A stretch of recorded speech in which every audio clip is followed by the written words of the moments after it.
Солардың ішінде жаңағы айтып отқан Ибнул Кайюм, Алла одан разы болсын, өте керемет ғалым, қаншама еңбектер қалдырған исламда. Сол кісінің бөліп берген сөздері бар, намазға қатысты. Адамдар 5 топта болады дейді. Бүкіл адам намаз оқиды дейді.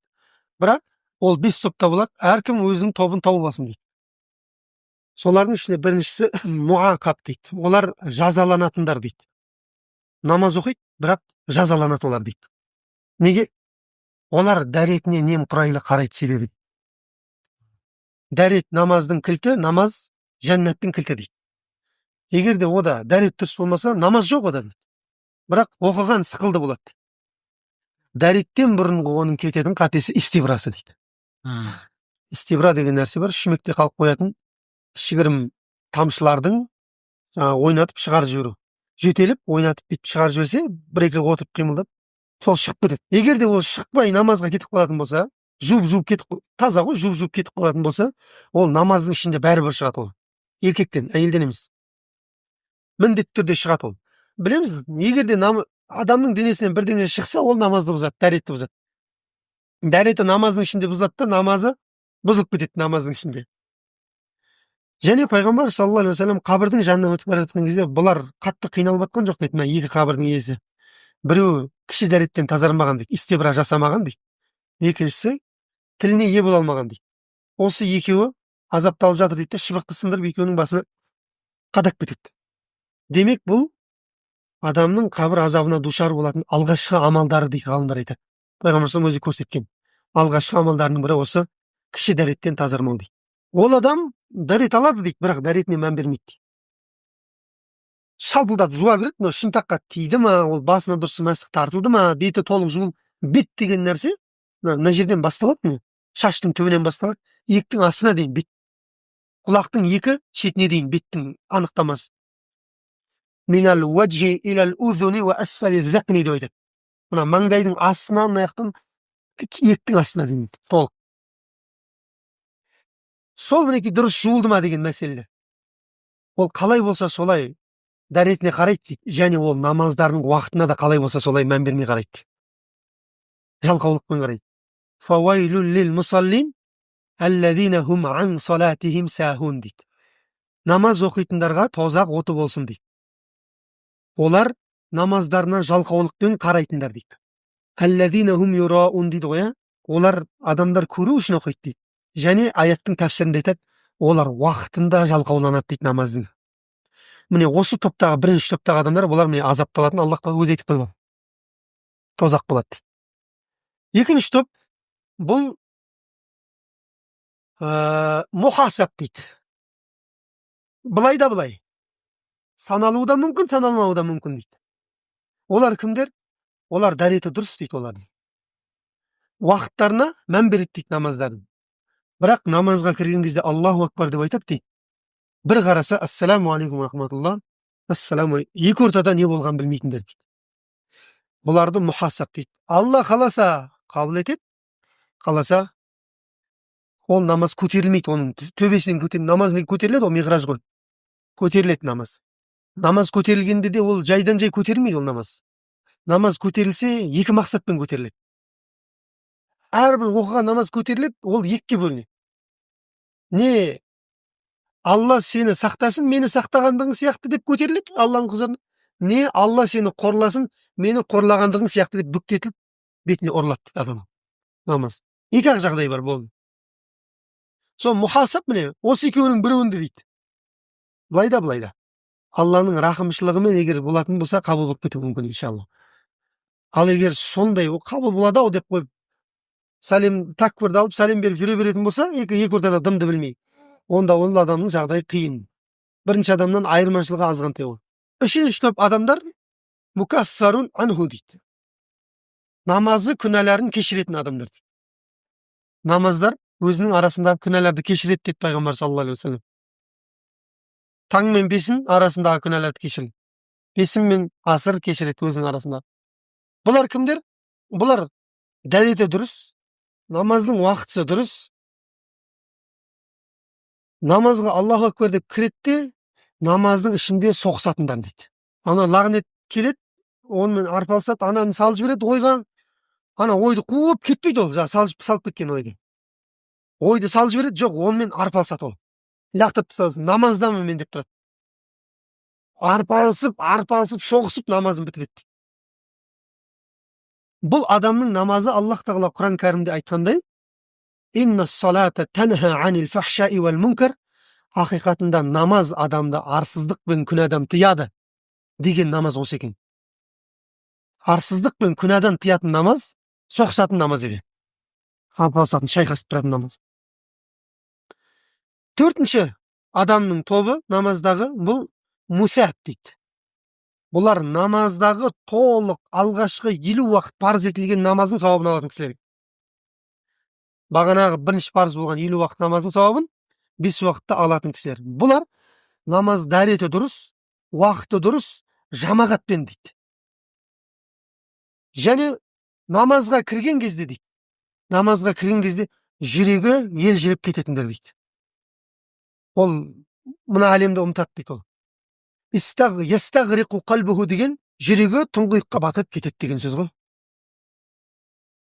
Жүрегі тұңғиыққа қарай батып кетеді. Бұл төртінші топ адамдар толық 50 уақыт намаздың сауабын алған кісі. Мусәб дейді, сауапқа ие болғандар. Одан кейін намаздағы бесінші топ адамдар бұлар мұқаррабун мин раббихи дейді. Раббысына ең жақын адамдар. Олар дейді, Аллаху акбар деп тәкбірді алады дейді, жүрегін мына жерде тұрған жүректе суырып алады да Алланың алдына қойып қояды дейді. Болды. Бұл бесіншісі ма? Бұл бесінші топ адамдар. Жүрегін Алланың алдына қойып қояды. Ол мына әлемде не болып жатқанын білмейді. Әлгі үйіне жылан кіріп кетіп қырылып қалған сахаба сияқты. Үйіне жылан кіріп айқай-шу болып жатыр, бірақ ол білмейді дейді намаз оқып тұрған. Өйткені оның жүрегі кетіп қалған ар жаққа қарай. Енді имам айтады, ондай адамдар қалды ма екен дейді, біздің заманда дейді. Баяғы 700 жыл бұрын айтып жатыр. Ондай адамдар қалды ма екен біздің заманда деген екен. Енді бұған дәлел ретінде кімнің өмірін айтады? Уруа ибн Зубайр деген, Зубайр ибн Ауам деген жәннатпен сүйіншіленген пайғамбар саллаллаху алейхи уассалам әрбір пайғамбардың көмекшісі болған. Менің көмекшім Зубайр ибн Ауам деген атақты сахаба. Бүкіл соғыста жекпе-жекте жеңілмеген кісі. Жекпе-жектің бәрінде сындырған, қарсыластардың бар. Бір соғыста 3 рет жекпе-жекке түскен кезеңдер болған. Сол кісінің ұлы Уруа деген кісі. Өте ілімге кіріп кеткен адам. Екінші ұлы бар, Абдулла деген, ол соғысқа кеткен адам. Сол Уруа ибн Зубайр, Алла одан разы болсын, үлкен табиғиндерден, жаңағы баяғы Абдуғаппар ұстаз айтып беретін, ол кісінің өмірін, аяғы жаңағы іріңдеп, тізесіне дейін іріңдеп кетеді. Аяғы ауру бар екен ғой, бірдеңе деген, қарасан дей ма, бірдеңе деген. Гангрена. Уруаның ба? Уруаның аяғы іріңдейді. Сонда ол жаңағы медиктер келеді заманның, сол табиғиндардың кезінде. Біз анау бір май жағып, обезболивающий кесіп тастайық, білмей қаласың аяқты. Ол кеспесе іріңді басқа не жоқ қой, сүйекке кетеді. Ол келіспейді, бұл жоқ болмайды бұл дейді. Онда біз саған бірдеңе ескетейік дейді, есіңнен танып құлайсың, ештеңе білмейсің, біз келісіп аламыз дейді. Оған да келіспеймін мен. Олай болатын болса, бізде басқа не жоқ дейді жаңағы. Нұсқа жоқ бізде, енді өзің бірден. Мен қазір намаз оқимын дейді. Намазға тұрған кезде шамалы күтіңдер дейді. Болдау, кірдау деген кезде, деген сөз, жүректі Алланың алдына беріп жібердім ау деген кезінде деген сөз ғой. Бастап кесе беріңдер аяғымды дейді. Бір кісі тұрады, 10-15 минуттан кейін жаңа медиктер келіп, аяғын кеседі, жаңа баяғы ескі не ғой енді дейді. Аяғын терісін кеседі, одан кейін етін бөледі тізеден, сосын сүйегін аралайды намазда тұрған кісі. Сол кезде қан аяқтан парша-парша ағады қан. Жаңа киізді жабыстырады. Бұл жаңағы есінен танып қалады қанның барлығы кеткен кезде. Намазда тұрып құлайды артық. Сол білмеген дейді. Намазда аяғын кесіп жатқанын қашан есі танып құлағанға дейін білмеген дейді. Міне бесінші топ адамдар не болып жатқанын білмейді олар. Жүрегі Аллаға кетіп қалған адамдар екен. Сонда аяғына қарап жаңағы есін жинағаннан жылайды екен. Аяғым сенімен жақсы жерлерге баратын едім, ілім ошақтарына, мешіттерге баратын едім. Енді қиямет күні маған қарсы куәлік етіп жүрмесің. Қазір менде жоқсың сен деп айтады. Қазір менен бөлексің сен. Деп жылаған екен Уруа ибн Зубайр. Міне сол кісі осы 5-ші топқа кіретін адамдардан екен. Енді сол заманның кісілері, сахабалар бар, табиғиндер бар. Осы 5 топ адамдар намазда Ол осы жерде отырған барлығымыз осы 5 топтың біреуіндеміз. Сондықтан ол кісі өмірлік тәжірибеден, Құран мен хадистен жинап отырып, осылай тұжырымдама жасап берген екен. Тыңда. Имам Ибн Қайюмға Алла разы болсын. Жалпы намаз деген нәрсенің беретіні көп қой адамға. Беретіні көп дегенде жаңағы бір дүние бірдеңе бермейді. Бірақ Алланың алдында беретіні көп та, өйткені адам ең бірінші есептелетін нәрсесі намаз қиямет күні. Басқа ештеңе не істедің, не қойдың жоқ. Бірінші адамның намазы есептеледі дейді. Намазы дұрыс болса, бүкіл амалы дұрыс дейді оны. Ал намазы бұзық болса дейді, амалдары бұзық дейді, аңғарыңыздар. Қандай жақсы амал істей беріңіз дейді да. Егер намаз бұзық болатын болса, ол құртады дейді қиямет күні амалдардың барлығы. Сондықтан жаңағы анау бір халифаның өмірбаянында келеді ғой. Еркек болмайды ғой. Еркек ұл болмайды. Қыз бар үйінде. Бірақ ана байлық бар, билік бар. Бәріне бұл билік деген қасқа тәтті ғой, байлық пен билік деген нәрсе. Сонымен ана уәзірге айтады, давай сендер маған бір не іздеңдер. Күйеу бала іздеңдер. Аманатқа қарайтын, қызымды алатын. Билік қалсын өзімнің отбасымда. Бірақ шарт тахажжуд оқитын болу керек дейді. Күйеу бала тахажжуд оқитын болу керек дейді. Тахажжуд оқитын адам аманатқа берілген. Анау адам оқи алмайды дейді, өйткені ол намазды. Сонымен аналар қалаға кезіп шығып кетеді жаңағы жандайшаптармен бірге. Қаланың мешіттері полный ұйқыда дейді ғой. Мешіттерді қарайды, барлық жерде ұйықтап жатыр ғой адамдар. Жоқ, намаз оқып отырған адам жоқ. Мешітке кіреді. Өлік қала. Ишара сол күні күндіз базарда ұрлық істей алмай қалған бір жас жігіт мешітте жаңағы сандық жәшік бар ғой. Оны келатқан ғой, соны бірдеңе алып қайтайын. Кіргеннен кейін жаңағы шырақты жағып алған, терезеден кірген жарықтық. Шырақты жағып алып жәшіктің қасына жақындап жатқан кезде, мыналар бір мешітте әйтеуір бір адам бар екен дейді ғой, намаз оқып жатқан. Сонымен жүгіріп келеді барлығы, салдыр күлдір, ана әскер ғой енді. Мынау терезеден қараса әскер келіп келеді. Біттім мен дейді. Намаз оқисың ғой. Михрабқа жүгіріп барады да, Аллаху акбар дейді, ол Фатиханы да білмейтін адам ғой. Бір кезде намазда тұр, аналар деген күтіп отыр. Не деген тақуа жігіт дейді, оны ұзақ сүрелерді оқып. Бір кезде аяғы талғаннан кейін жылайды дейді жаңағы ана. Түннің іші аяғы ауырып кеткен ғой жаңағы. Бұлар деген Құдайдан қорқып жылап жатыр деп, мына жақта егіл-тегіл уәзір жаңағы. Таптық ау деп отыр.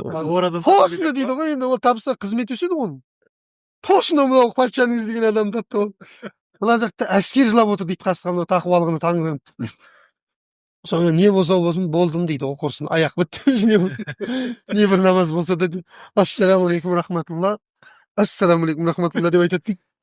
Ана уәзір келіп маңдайынан сүйіп жатыр дейді, ана қара тер анау деген. Сонымен патша сені күтіп отыр сарайда дейді ғой. Қала полный ұйқыда сенен басқа дейді. Не деген тақуа кісісің сен, жүр кеттік. Бойдақсың ба, бойдақпын, жүр кеттік тем бөл. Патшаға айтып барып айтады ғой жаңағы несінің барлығы. Мынау деген сұмдық намаз оқиды екен деп, бәрімізді жылады. Сонда патша айтады ғой, мына билік пен қыз, енді ол патшаның қыздары анау болмайды ғой енді. Сылаңдап қалған, сипаңдап қалған.